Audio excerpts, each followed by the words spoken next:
Salut tout le monde, j'espère que vous allez bien. Je m'installe avec vous quelques minutes aujourd'hui pour vous parler de la peur, de la tristesse. En fait, je choisis souvent des sujets très impopulaires pour mes capsules parce que, en fait, je parle de ce que vous me racontez en rendez-vous individuel. Puis dernièrement, bien évidemment, on est confronté à des défis hors du commun. Puis il y a beaucoup de tristesse qui monte à la surface. Puis beaucoup de gens que j'accompagne ont extrêmement peur d'être tristes, bien que c'est pas comme dans ces mots-là qu'ils me le diraient. Donc, j'ai envie de faire une capsule aujourd'hui pour vous aider à reconnaître si vous-même vous avez peur de votre tristesse, puis qu'est-ce qu'on peut faire si effectivement c'est une peur qui est là à l'intérieur de nous. Donc, l'exemple que je vais donner, c'est le suivant. Souvent, notre réflexe quand on a de la tristesse ou des grandes vagues de tristesse, c'est d'essayer de ne pas le sentir. Donc, c'est ce qui venait beaucoup en rencontre individuelle dernièrement. On est tous en processus de deuil. Nos traditions de Noël ne pourront pas avoir lieu. Beaucoup de gens ont des énormes défis professionnels, sont en train de perdre leur entreprise, leur travail. Puis, il y a des défis supplémentaires qui s'ajoutent avec ça, avec les enfants, avec les conjoints, avec les familles. Et puis donc, il y a des grandes vagues de tristesse qui montent à la surface et un des réflexes numéro un que les gens ont, c'est d'essayer de ne pas sentir la tristesse, donc un peu de l'étouffer ou de la retenir. Donc, c'est pas qu'ils se sentent pas tristes, mais c'est qu'ils la sentent avec une sensation de la tenir pour pas qu'elle devienne plus grosse. Donc, l'exemple que je donne souvent, c'est un peu comme avoir envie de pipi, puis essayer de faire comme si on n'avait pas envie de pipi. Éventuellement, on va avoir envie de pipi, puis il va falloir faire pipi. Mais c'est comme quand c'est la tristesse, on dirait qu'on se fait croire qu'on n'aura pas besoin de passer par la tristesse, puis qu'à force de la tenir, de la tenir, de la tenir, on n'aura pas besoin de l'exprimer, puis on n'aura pas besoin de la vivre. Donc, quand j'accompagne les gens en individuel, puis qu'on se rend compte qu'il y a de la tristesse qui est là, voici le mouvement somatique qui arrive. Dans le design somatique, c'est-à-dire que la personne elle commence à sentir sa tristesse, elle en est consciente, commence à s'exprimer, puis à la laisser sortir, puis à se permettre cette émotion-là. Et puis là, tout d'un coup, ce que je vois, c'est fou, la personne, elle va se compresser. Donc, énergétiquement, somatiquement, c'est comme si elle va interrompre le contact avec la tristesse, puis essayer de faire en sorte qu'il n'y en ait plus, puis elle va comme tenir la tristesse. Donc ça, c'est vraiment énergétique ou physique, là, ça se voit, ça s'observe. Et puis quand je demande aux gens qu'est-ce qui s'est passé, comme je vois bien que la personne n'a pas fait sa courbe, elle s'est pas rendue au moment où ça fait oh my god, ça fait du bien de le laisser sortir. Elle s'est juste comme arrêtée en plein milieu de la courbe. Puis là, il s'est passé quelque chose pour qu'elle interrompe vraiment ce mouvement-là. Et rapidement, les gens finissent par me dire, je peux pas laisser ça tout monter.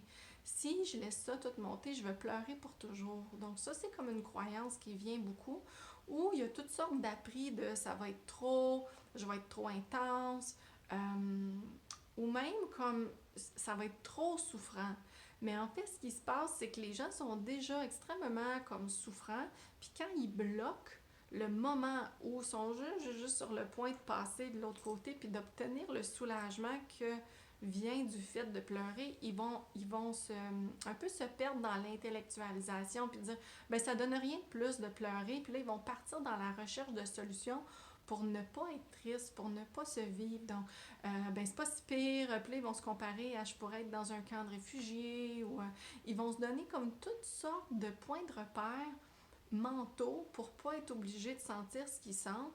Puis éventuellement, ce qui se passe, c'est qu'ils arrêtent ce mouvement-là d'expression de la tristesse, mais aussi le soulagement qui peut en découler. Donc, si vous vous reconnaissez là-dedans, je vous invite à aller regarder quelles sont les croyances qui viennent pour vous quand vous commencez à être triste.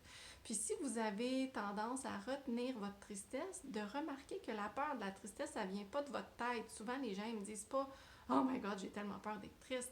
C'est pas dans le cognitif que je le vois, c'est pas dans les pensées, c'est dans le corps. Ils commencent à être tristes, puis oups, ils vont se serrer, ou ils vont changer de sujet, ou ils vont essayer de trouver des solutions, ou ils vont intellectualiser. Et c'est pour ça que je dis qu'au niveau du design somatique, c'est une peur de la tristesse. C'est que le corps a peur de faire la rencontre ou a peur de faire le contact avec cette émotion-là. Et ça peut être légitime si on a été laissé à nous-mêmes quand on pleurait enfant ou si on n'avait pas quelqu'un, un contenant assez solide pour nous accompagner quand on pleurait. Ben, on part dans la cassette de tout ce qu'on a appris. Je vais te donner une bonne raison de pleurer ou tu pleures pour rien ou sois une grande fille ou ça donne rien de plus de pleurer. Puis là, on part dans toutes les intellectualisations puis on arrête le mouvement de se permettre cette tristesse-là qui pourrait somme toute nous faire du bien.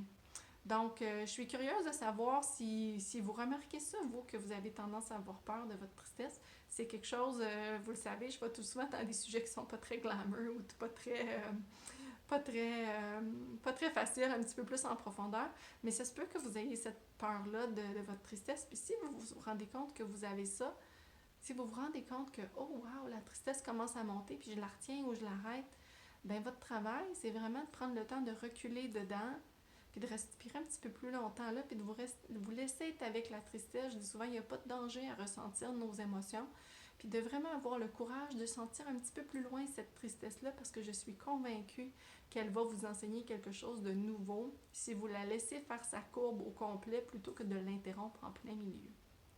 Donc sur ça, j'espère que ça vous a éclairé pour naviguer les émotions difficiles qu'on vit tous en ce moment avec le contexte de pandémie. J'ai une pensée vraiment pour vous, puis pour vos tout petits.